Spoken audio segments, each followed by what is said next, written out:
How's it going, everybody? It's Pilot Flame. We are back with another FPL stream. Today we're going to be doing our Game Week 31 Plus preview. We're going to be looking how we did or have done so far in Game Week 30 Plus, and we're going to be looking at what I'm going to be doing going into Game Week 31. So, without further ado, let's get started.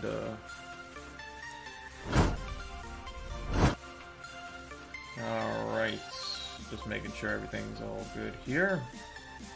Seems to be that way. Let me bring my team up on the screen here. Everyone should be able to see that. Everyone should be able to see that. And everyone should be able to see that. Good. Fantastic. Alright. So, my team's doing pretty good. We got 96 points so far. We got still 3 players left to play, and this is even with Tierney only getting 1 across 2 games, as well as Sane hasn't played yet for City in this double game week. Hopefully, he starts versus Burnley. And it's also with Aguero not being the better captain than De Bruyne thus far, as he did not start versus who did they even play? Arsenal, right? So, I'm overall very happy. Obviously, if you look at the bench boost, which is what we played, the players that I would have benched would have probably been Target, Willy Bolly, and Douglas Luiz, and my bench goalkeeper would have been Leno had I not had the bench boost. So if you add those points together, you have Target got 7, plus Bolly 6 is 13, plus Douglas Luiz is 4 is 17, plus Leno 6 is 23. 23 points out of a bench boost I think is pretty good. We average just under 6 points per player, which is obviously really good because that's basically you're averaging a clean sheet per player, which is, I think is quite successful. So, just kind of looking at the team, would I have changed anything? Again, I'm still not sure if Sane is going to play. He's obviously had some contract issues, which have come out, more and more evidently later on in the week, so that would have probably been something I may have changed, knowing that going into this game week. I could have easily just gone to Mahrez, who also got an assist and played in the first game, but I still think it was worth the risk, and I'm just hoping that Sane plays and does very well versus Burnley. So, and then obviously we have our single game week players, Jimenez, Fernandez, and Bolly doing what they do best, which is get FPL points. Henderson racking up 13 points, second highest score with Kevin De Bruyne, who had 14. So yeah, we're looking pretty good. Basically, I just need Aguero and De Bruyne or Sane. So I need 2 out of my 3 players to just start the game versus City, and we'll be in a 3-digit hole of 100 points plus. So, and they have to play 60 minutes. So hopefully that happens and we can get 100 points. That'd be fantastic. So let's look at the fixtures, because we're going to do our predictions really quickly, because we're going to get on to the main juice of it, which is what I'm going to be doing next week as the game week starting tomorrow. So yeah, let's bring over our, oh, that's not what we want. We want to bring over our tweet. Let me see it. Just make sure that everyone can see that on stream. Yes, so we can see that just off to our right there. This is the tweet that I put out for my predictions. So let's take a look and see how we did. So we said Aston Villa 1-1 with Sheffield United, ended up being 0-0, so we got the result right. So if you're not familiar with how our scoring system works, I basically say that if I get the exact result right, I get 3 points. If I get just the result right, then I get 1 point. If I don't get the result right at all, then I get 0 points. So Aston Villa Sheffield United, I get 1 point here. Oh, need a different pen. Customized pen, lime, yes. Okay, so 1 point there. Man City won 3-0 over Arsenal, so we said 3-1, which is pretty close. So that's 1 point there. We said that Southampton would beat Norwich 2-1. They won 3-0, so we got the result right there. So 3 results right in a row. Man United probably should have won 2-1 with the chances that they did have, but it ended up being a draw, so we get 0 points on that. I'm terrible at drawing zeros with this little pen. I said Leicester will win 2-1 over Watford. We didn't get that right, obviously, because Leicester conceded a goal late, and they didn't score 2 goals as well. Brighton, we said would lose 3-1 to Arsenal. I'm perfectly fine with predicting Arsenal to win and then they end up losing because I'm a United fan, and it's just funny to see them lose. But no, but in all seriousness, obviously we got that one wrong. Brighton obviously played way better than expected, and Arsenal obviously playing a lot worse. I still have a little bit of faith in Arsenal, just a little bit, unfortunately, in terms of FPL. Wolves 2-0, we got that exactly right, so we get the max points there in 3. We said that Crystal Palace would win, or draw rather, with Bournemouth 1-1, ended up being 2-0 for Palace. Bournemouth looking very shaky off the start, looked like they tired as well, just basically couldn't attack Palace in the second half. Newcastle Sheffield United, we said it would be 0-0. Probably would have been 0-0 had the, Egan not got sent off, because the first goal was definitely preventable. But Newcastle were the better team, obviously, on the day, so they deserved the win. So we got 0 there. That doesn't look like a 0 at all, but whatever. We said Chelsea would win 3-1. They won 2-1, so we get 1 point there. We said that Everton would lose to Liverpool 2-1. It was ended up being a 0-0 draw, so nothing there. And then Burnley versus Man City. We'll have to come back on this one, but if I had to guess, the score is probably going to be 2-0, like I said. But I'll just say, we'll go on the assumption that Man City are going to win, because they probably will. So our points total would have been 1, 2, 3, 6, 7, 8. So not a terrible score. Basically, what I like to try to do is get at least half the results right. So whether it be guessing a win, a draw, or a loss, which we've gotten 1, 2, 3, 4. We've gotten 6 out of the 6 out of 12 games.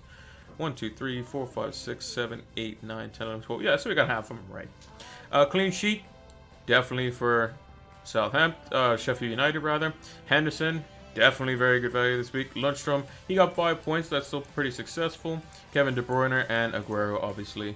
So yeah, all of our picks were not safer picks this week. Usually we do more of a kind of differential / out there type of pick.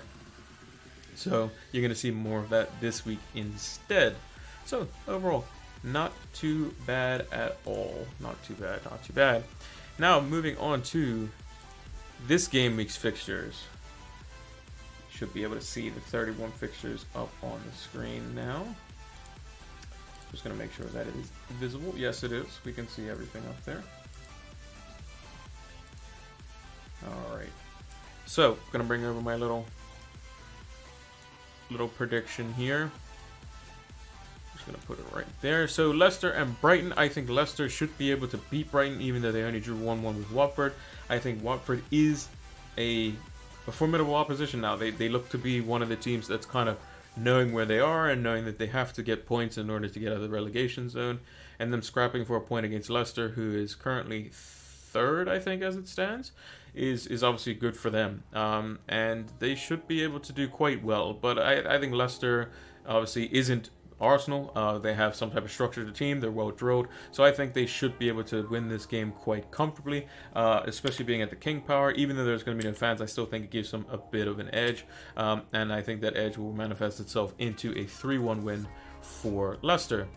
Spurs versus West Ham, I don't even think this is even a question. I think Spurs will win this game quite comfortably. I think a 2-0 is a nice Mourinho scoreline.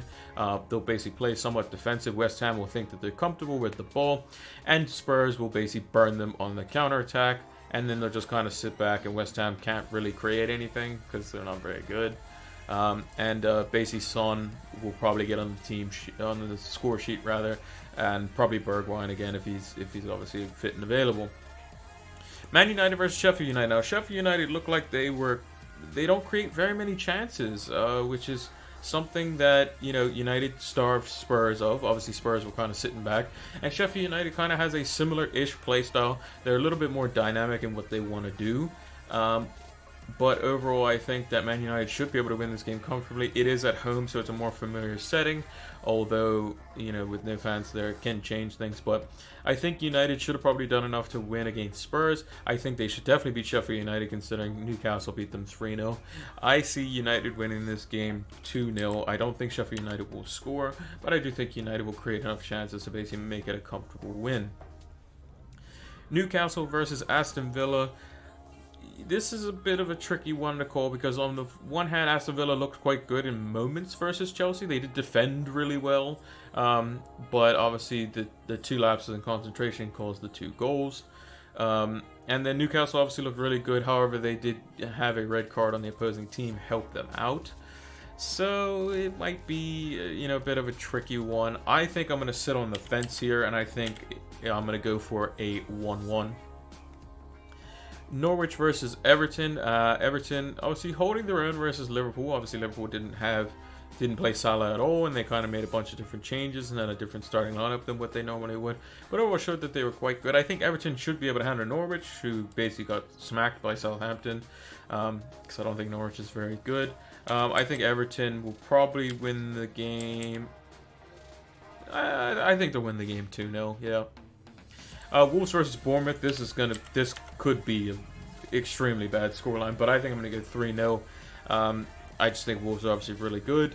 I think the way they play obviously is very good stylistically versus Bournemouth, because Bournemouth actually like to try to play football, but they're just very bad when it comes to the final third, and then they leave space in behind where they're not very good defensively. So I think Wolves are perfect to basically just say, okay, well, people that can't really create chances, we'll just kind of ward them off and then just break in behind. So I think it's a very good game for Wolves, and they should do quite well in it, and 3-0 seems like a pretty good scoreline to me. Liverpool versus Crystal Palace. Now, Palace obviously 4 games in 4 wins, 4 clean sheets. Obviously, they haven't done the 4 clean sheets in a row since I think it was 1972 was the stat that they pulled up. It's looking good for Crystal Palace. Obviously, they probably don't expect anything versus Liverpool. I still think Liverpool should do enough to win the game, because I think the way it's set up now is that if City win their next game versus Chelsea, and then Liverpool win their game versus Crystal Palace, if Liverpool beat City in their next game after that, then Liverpool wins the title versus City, which would be hilarious. It'll be like a kind of, now you can give me the title after we just beat you out on the field. So I think that's what Liverpool may be setting themselves up to do. So they obviously have to win this game. Do I think they'll keep a clean sheet? I just think that Bournemouth aren't very good. So Crystal Palace may have been slightly better, but it did take a wonderful free kick and a really well played, well set up goal in order for them to get those. I think Liverpool is going to be a lot more resilient defensively. I think you'll see the likes of Mo Salah and Robertson back in the team, which provide a lot more to the pressing game and a lot more defensive stability. So I think 2-0 is probably going to be a fair scoreline. Watford versus Burnley. We haven't seen Burnley play yet. They're the only team that we haven't seen play. We have seen Man City play, and they still have yet to play later on today against Burnley. We've seen Watford play, and Watford did okay. I think a 1-1 draw ended up being a fair result in terms of like XG stats.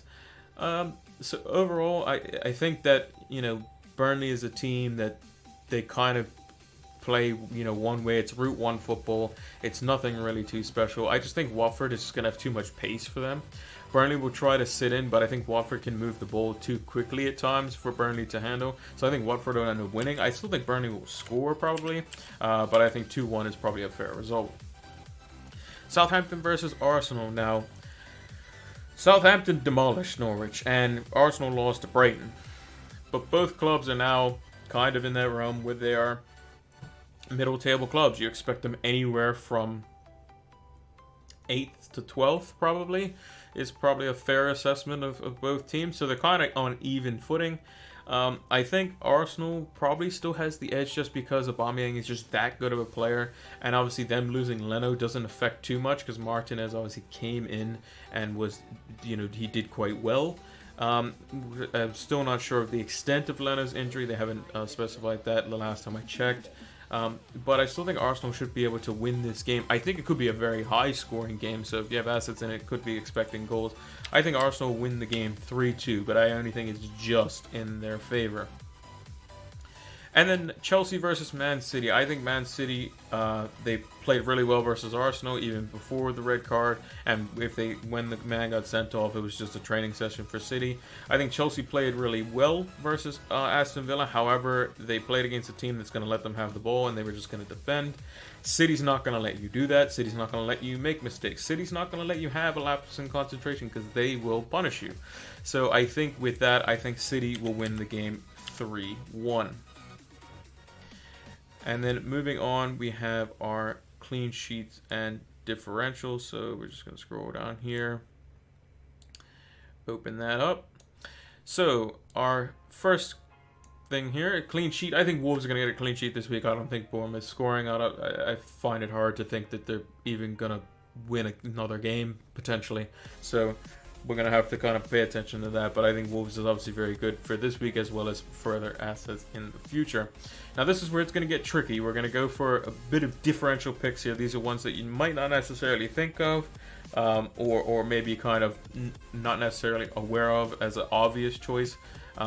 So for the goalkeeper, I've gone with Rui Patricio. Obviously not many people have him in the team, but for just 0.3 million higher, he is obviously as good, if not potentially better value than the likes of Nick Pope. He is a set and forget goalkeeper because in most cases he's going to be playing against weaker opposition because of Wolves' remaining fixtures. I think the only really tough game that they have left is Arsenal, I think, and that's not even a tough fixture for them because, again, Wolves are very good on the counter-attack and Arsenal defensively are all over the shop. So I think he could be a very good pick, and I'm looking at him in my team for this coming game week and for future game weeks. Next, I picked Fernandes from Newcastle. I did predict a 1-1, I believe, for that game, but I think if there's anyone who's likely to get the clean sheet, it is Newcastle, and Fernandes could be one to help with those set plays as he's very good on the corners and free kicks that Newcastle kind of swing the balls into. There was a point where basically Newcastle was just defender FC, where basically they relied on the likes of Lascelles and Fernandes and Manquillo and people like that to just win the game off of set pieces. And Aston Villa aren't very good at set plays, so look to him to potentially be a differential. And he's only, I think he's either 4.6 or 4.7 million, so he's only 0.4 higher than Lascelles, but he gives you a lot more goal threat in terms of set plays because they're kind of targeting him specifically for those types of plays. Moving into midfield, I think Pogba's key. He showed that when he came on against Spurs, he is crucial against teams that like to sit back and like to play a low block. Now, obviously, Fernandes can do quite well in that, but the problem is that he needs someone potentially alongside him to take the kind of the eyes off him. So what happens is, what Spurs did is they basically said, okay, just basically cut off the supply line from Bruno to the likes of Rashford and Martial, and we can basically stop them. Different story when Pogba comes on the field, because Pogba can basically ping a ball on a dime from about 60 yards, as can Fernandes, but if you have to maintain two of those types of players, you can't just decide, oh, we're going to double team him, because then you're double teaming two people, and that's 4 out of your 10 outfield players on just 2. So you're 2 men down someplace else on the pitch. So you're leaving Rashford 1v1, you're leaving Martial wide open. You know, those sorts of things are, not ideal, I would say. Droopy Hawk, thanks you for the follow. Thank you for the follow. Much appreciated. Much appreciated. And then lastly, for our forwards, we have Danny Ings. Now, obviously, Danny Ings scored versus Norwich and got an assist, so racked up a nice points total there. We knew that fixture was good for him, but he has a fixture versus Arsenal, and his fixtures aren't very good for the rest of the week. So I think he is a bit of a differential, because a lot of people aren't going to be willing to bring him back in because they think the fixtures are bad enough. However, Danny Ings is the type of player, he's an ex-Liverpool player, who's probably going to be looking at, getting involved with the goals, basically, in that scoring fixture that we said for Southampton versus Arsenal in our 3-2 score prediction. He's always seems to be involved. He never seems to tire. He's always in the right place at the right time, and he's just a very good footballer, just in general, when he's fit. So that was something that obviously people at Liverpool noticed, but the problem is his injury record held him back. Here at Southampton, he has obviously done a lot more and kept himself in good shape, and obviously hasn't had the injuries that he once had. So I think Danny Ings is a good shout for a differential pick this week, even though I think he's decently owned. But again, he doesn't have very good fixtures, so it may be putting off, as it were. So, and then moving on to our current team layout. Let me just move this open here. Just gonna move this up here. And as you can see, my team looks a lot different, and there's a little blue thing down there. The wild card is active. You can also see that over on my right-hand side. Yeah, transfer this week, WC wildcard. Transfers used last week, I put over 9,000 as a Dragon Ball Z joke because we obviously had unlimited transfers. Could make whatever we want. We're also inside top 50k, which is nice too. So yeah, not too bad at all. So this is kind of how the team I have set up so far. I'm still kind of tinkering around with it, but if I were to play this team as it is, this is kind of how I would go. I would obviously change out Henderson. I haven't changed him out yet, just because he is. We have I think it's 0.3 extra tied up in him. We'll check that when we go to the transfers. But let's just assume that Henderson is a playing goalkeeper, whether it be Patricio or Pope or whoever. So basically in defense, what I'm thinking about structure-wise is, as you can see on the screen, is to go with a Man United defender of some kind, because I think they should be able to keep clean sheets, or at least a good fair few clean sheets for the rest of the season. A Liverpool defender in Trent Alexander-Arnold, because no one can do what he does, in my opinion. And Willy Bolly, who is just a stable, cheaper defender for Wolves. We can look to go for the likes of Matt Doherty, but we'd obviously have to shift some funds around in that regard. Into the midfield, we obviously have Mohamed Salah back in the team. He obviously was rested on the bench. The coach said him and Robertson will definitely be ready for Crystal Palace, which makes me seem to think that he is going to definitely start, which I'm hoping for, because it may be where we just keep him in, and depending on what Klopp does with the Liverpool side, we may be able to get rid of him for potentially, somebody else in the midfield. Maybe free up for our Man United midfielder. May take out, the Traore as the cheaper midfielder and turn him into maybe an enabler like Cantwell, and then boost Bolly up to Doherty, or those sorts of. There's many different things which you can do when you don't have a Liverpool attacking asset in your team, because they consume a lot of money. Heung-min Son's obviously in the team. He's going to be better value than Kane. I mentioned that in my captaincy video as well. Just think he's really good. And obviously, when you play against teams like West Ham, if we just look at his fixtures, he's up against West Ham, Sheffield United, Everton, Bournemouth. In those four, I would say three of those, the team's obviously going to leave a lot of space open in Everton, Bournemouth, and West Ham, because they're going to want to try to play the ball, relatively quickly. They're not very good at it, in my opinion. Maybe Everton obviously better than the other two. But again, Spurs are going to play a low block, and then Son and Bergwijn are going to look on the counter. That's just Mourinho's style. And that's just how it's going to work, I think. So I think Son's better. And obviously Kane was... We didn't even know Kane was on the field when we were watching the game versus United, until he took the free kick basically at the end of the game. He was pretty much playing CDM, center midfield. It wasn't great for Kane, and obviously 9.7 for Son is obviously really good, and he's only 6.6% owned. He probably will definitely go up for that. Bruno Fernandes, we obviously had him in the team last week in our free transfers team, as we'll call it. He's obviously not going anywhere anytime soon, but we've brought in obviously Wan-Bissaka down the back, and we've also brought in Rashford as well. I just think that Rashford him and Bruno are the two to have. Either Fernandes and Rashford or Pogba and Rashford, but I think Fernandes is slightly better value than Pogba, even though I have him as a differential pick, mainly because Fernandes is on set plays in penalties and corners, and Rashford is on ranged free kicks, most likely with Bruno as well. So you kind of get the whole package. You get any type of corner assist, you get any type of free kick goal, and any type of penalty as well.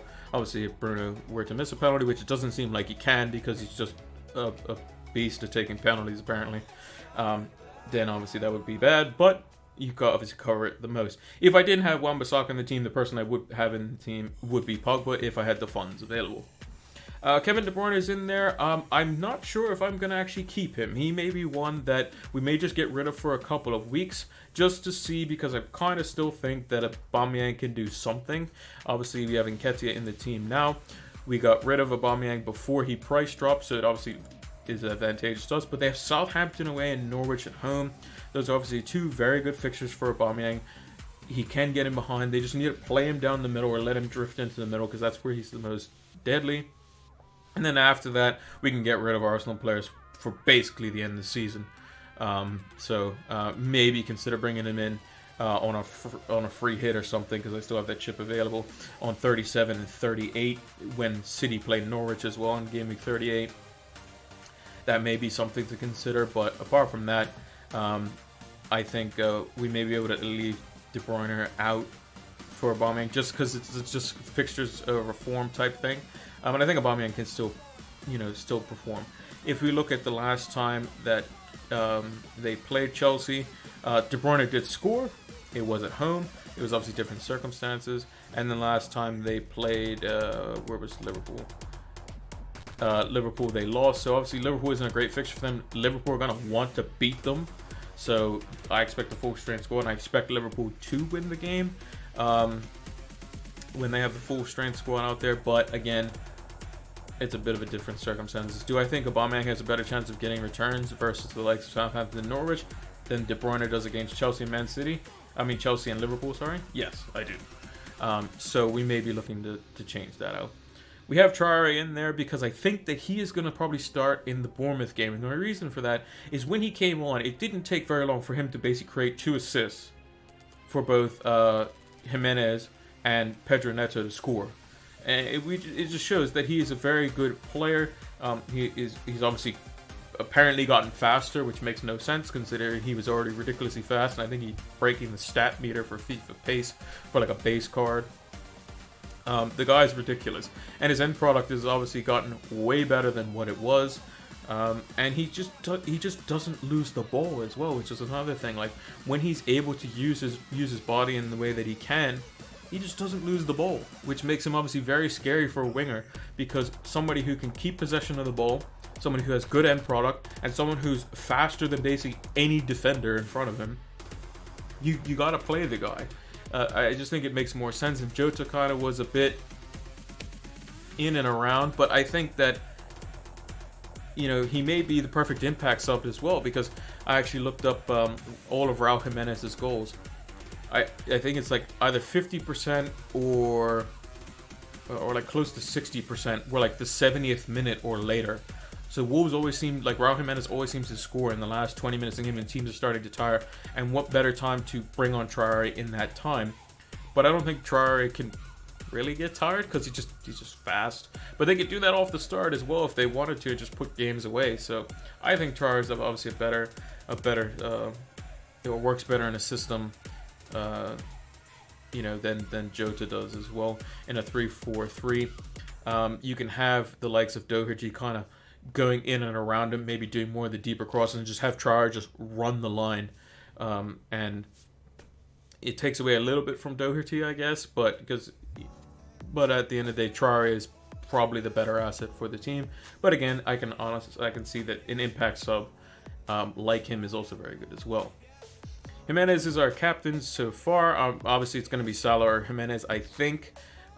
Could be Son as well, but I think the other two are just better and they have better fixtures. I'm almost tempted to just kind of switch to Salah right now, just because I think that Salah is gonna play, and that's pretty much it, really. Yeah, it's on Jimenez right now. Said in my cabinet video, he's obviously a very good pick, and we'll have to just see. And then, like I said, Rashford, obviously we brought him in because of the dynamism with Fernandes. On the bench, we just have a 3.9 dud goalkeeper. I'm going to do a set and forget strategy. I don't think there's any value in rotating, except for Martinez, if he's going to be in for an extended period of time with like Pope or somebody like that. But even then, you're still looking at around just over 9 million for 2 goalkeepers, when you can just kind of keep one. In like Patricio, you get 0.3 higher, and he has just as good fixtures. Like if we're looking here, Bournemouth at home, I don't expect Bournemouth to score. Aston Villa away, don't expect Aston Villa to score. Arsenal at home, Arsenal might not score because apparently they can't. Sheffield United away, Sheffield United hasn't scored. Everton at home, may concede there. Burnley away, Burnley's maybe scores. Crystal Palace at home could prove tricky, and then Chelsea away could prove tricky as well. But for the majority of those, you're looking at clean sheets there. So that does, however, take away from the fact that we wouldn't be able to play Traore, as an example. We wouldn't be able to have him in our team, or Bali, one of the two. And I think obviously having a double up on their defense could be quite good with just Jimenez as the forward. And then on the bench, we have Nketiah. We know he's going to play sometimes, and he's super cheap. That's pretty much it. If we had a little bit more cash, we could upgrade to like the likes of Jordan Ayew. Lascelles, 4.3, obviously very cheap. And then Lundstrom is 4 million for us because we got him in at the very beginning of the season. And just makes the most sense to keep him rather than swapping him out for somebody that is, going to be slightly cheaper. Like if I swapped him out for a 4.3 defender, I gain 0.1 in the short term, but in the long term, he is 4 million. There are some fixtures that potentially we could look to play him in towards like the end of the season, or in game week like 33 as an example. Burnley away might be good. Spurs at home might be potentially a good fixture just because Spurs don't really do well versus teams that play like themselves. They're much similar to United in that sense, but don't defend as much. They need space in order to basically get in behind, and if they don't have that space, they can't score. So could be interesting there. So in terms of the transfers, we obviously have the wildcard active. The money remaining we have is 0.3. So obviously Henderson's not going to stay. We're going to get rid of him there. And then probably, like I said, this could be something that we do here because I will have enough money to bring De Bruyne back in, and I'll show you in just a second. So if we were to get Aubameyang now back in on a cheaper price, we bring in the likes of just Cantwell, just because he's gonna sit on the bench and not play probably, because we're gonna play we'll play 4-3-3. We then replace Dean Henderson with the likes of Patricio at 5.2. We have minus 1 million. Wait, no. What did I do? 4.7. I'm just trying to think. How did I have the team set up before? I definitely had a way where I had an extra midfielder in here. Maybe I'm bugging. I might just be bugging, I think. Oh, maybe it was without Salah, potentially. Huh.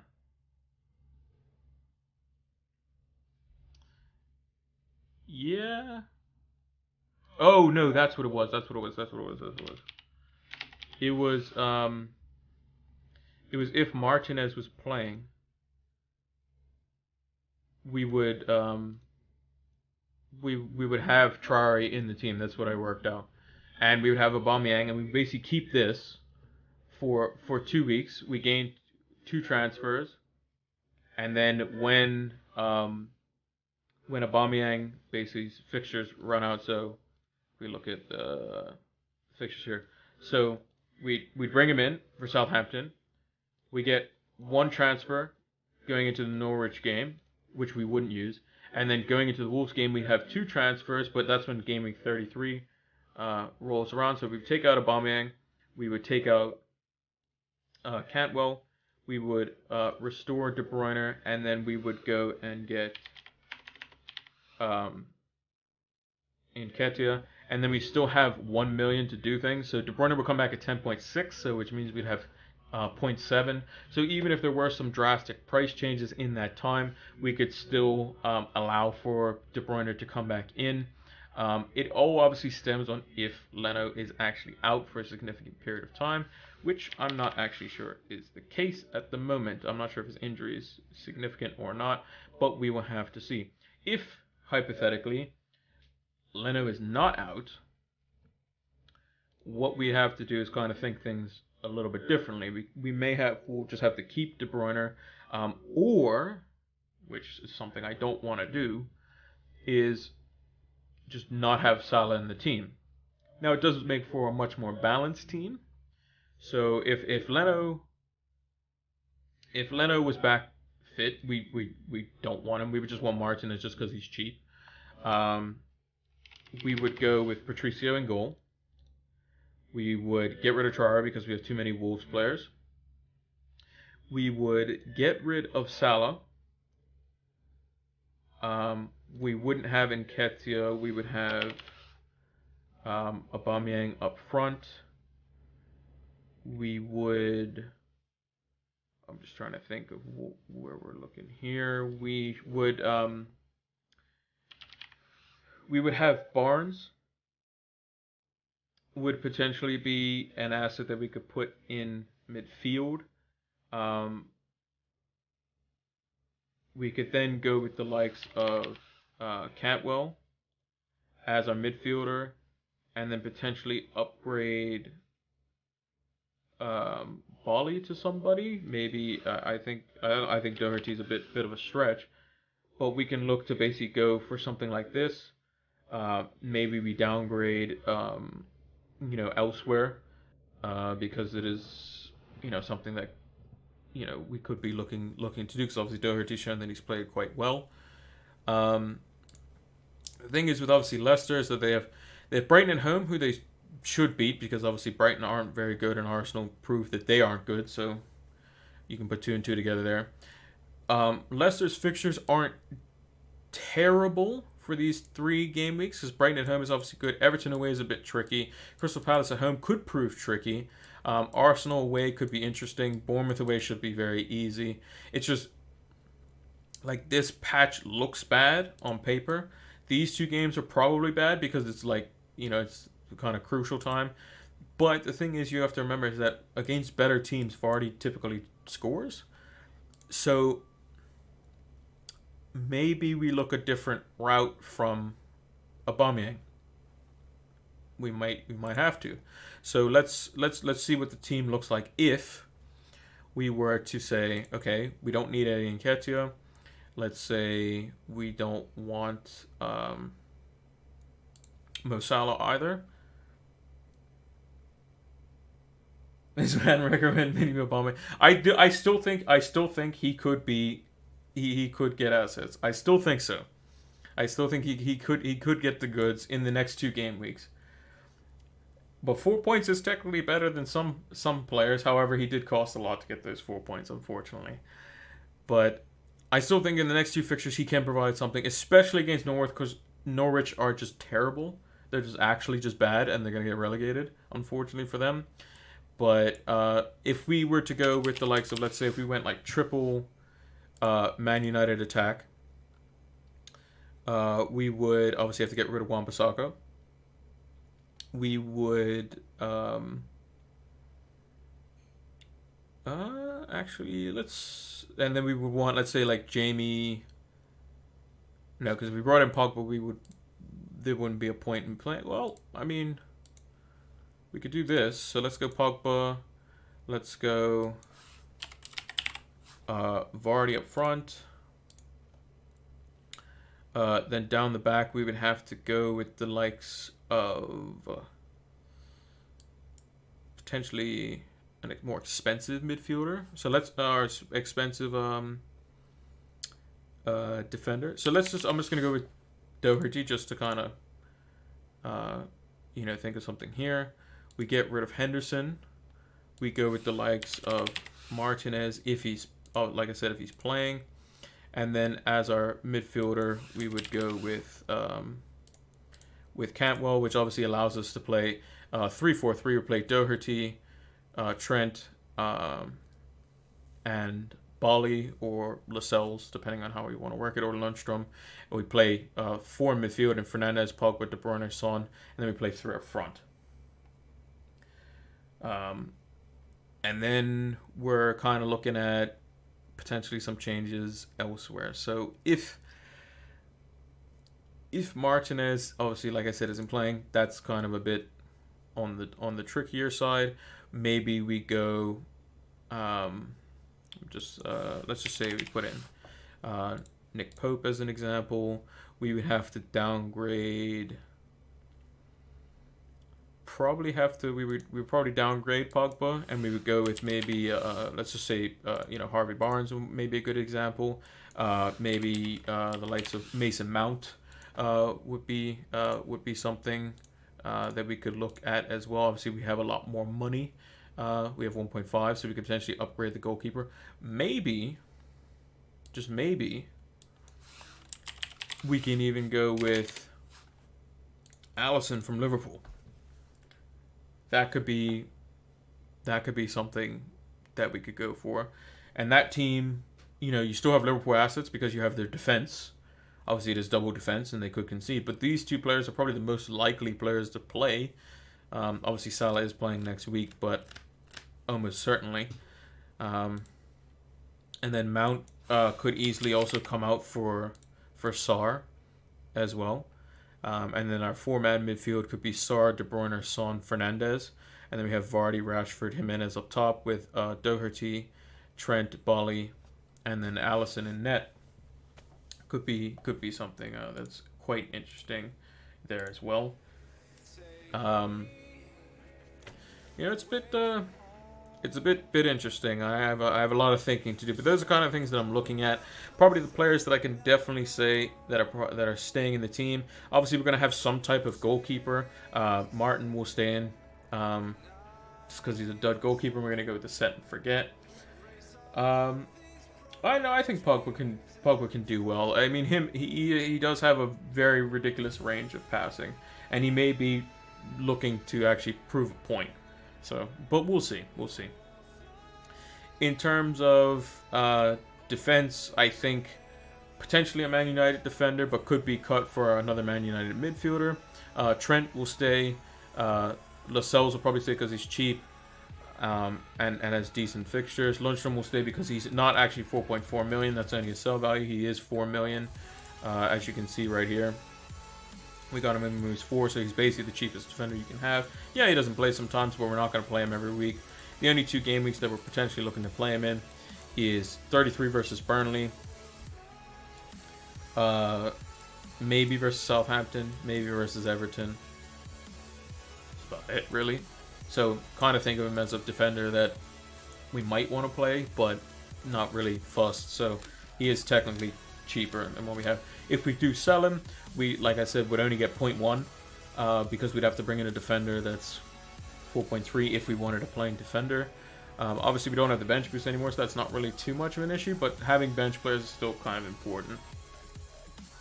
Willy Bolly, just because we have a little bit of value on him, 0.1. If we sell him and then bring him back in, we'd lose that 0.1. Salah, obviously, he might not necessarily be someone that stays on the team, so he could be cut. De Bruyne is obviously still not necessarily, for the next 2 game weeks anyway, a necessity in my opinion. Obviously, Traore depends on if we have Patricio in goal. Fernandes will stay. The Nketiah spot could be a premium attacker in Aubameyang or Vardy, or it could be Nketiah, one of the 2 basically, or one of the 3. And then Rashford and Jimenez aren't going anywhere. So this is kind of the spine that we're kind of working with here, and it's just who fills these premium voids here, these premium holes, who our goalkeeper is going to be, and that kind of depends on whether we want Traore or if we want Sarr, or if we want Barnes, or anything like that. And it kind of stems on whether we kind of trust Aubameyang in these 2 fixtures here, the Southampton away and the Norwich at home. So we'll kind of have to see how it kind of plays out. But yeah, for now, this is kind of the way the team works. I'll definitely post what my final team is. I have until, when's the first game week? Our first game. So it would be, so that's 2 p.m. my time, which is 1 p.m. EST. So I have till midday tomorrow, thereabouts, to kind of figure it out. So I'll probably post something later, definitely, for what team I end up going with. But yeah, this is the team that I have currently. We got 0.3. We still have value tied up in Henderson and Lundstrom and De Bruyne. Everyone else was... Oh, and Jimenez. But Jimenez obviously isn't leaving. So yeah, that's kind of what we're looking at. So let me know what you guys think. Let me know if you think I should change anything. And we will see how things go. So yeah, that's going to do it for this game week. Make sure, if you enjoyed it, make sure to follow us here on Twitch. We're going to be doing game week discussions here quite frequently. Obviously, the games are going to be coming thick and fast, so we're going to need to basically keep up with all of that. Make sure to also give us a follow over on Twitter. That's where we post when our YouTube videos and Twitch streams go live. It's PilotFlame226. Make sure to check out our YouTube channel as well, where we will post this stream as well, where you can see if you missed the first part of it, you can either check the VOD or it's going to be over on YouTube as well. That's where we post our captaincy videos or our FPL tip videos, all that sort of stuff, as well as gaming content, which we haven't been doing as much just because FPL has been back, and I've been kind of trying to fix a few things with Streamlabs and OBS because it's been a bit of a pain, unfortunately. Kind of have to get that resolved. So, thanks for watching, and we will see you in the next game week. Take care.